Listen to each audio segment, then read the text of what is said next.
के हैं, फिर हम लोग को इतना संघर्ष क्यों करना पड़ता है?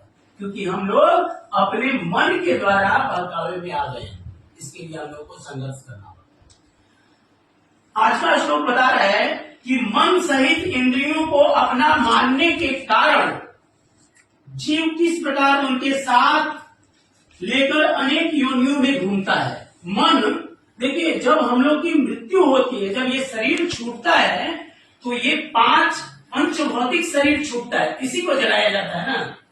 लेकिन इसके बाद भी 2 शरीर होते हैं। अब बोले 3 शरीर कैसे होते हैं? आगे इसमें बता रहे हैं।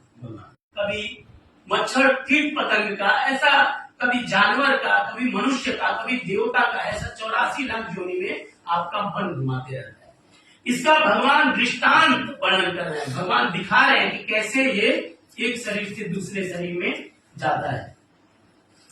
तो यहाँ पे एक शब्द आता है, यत् शरीरम अवाप्नोति, जैसे मृत्यु हो गई, मृत्यु के बाद फिर से जन्म से अवस्था आते आते मृत्यु होता है, फिर से यहाँ पे मृत्यु, और फिर से ऐसे ही जैसे समुद्र की लहर ऐसा उठती है और गिरती है, उठती, ऐसे ही हमारा आत्मा एक शरीर से दूसरे, जैसे जिस तरह से हम लोग वस्त्र चेंज करने में कोई हम लोग को ज्यादा कठिनाई नहीं होती है, ऐसे ही फूलों से गंध को उठा के और अपने साथ लेके जाता है।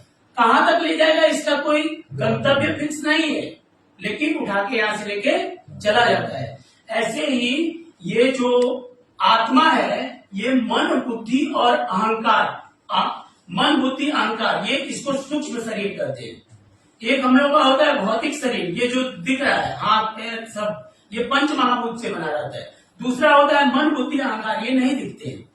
जैसे वायु नहीं दिखते हैं, गंध भी नहीं दिखता है, लेकिन महसूस होता है, ये महसूस करने वाला शरीर है। बाकी 2 शरीर हम लोग को नहीं दिखते हैं, भगवान ये श्लोक में बता रहे हैं।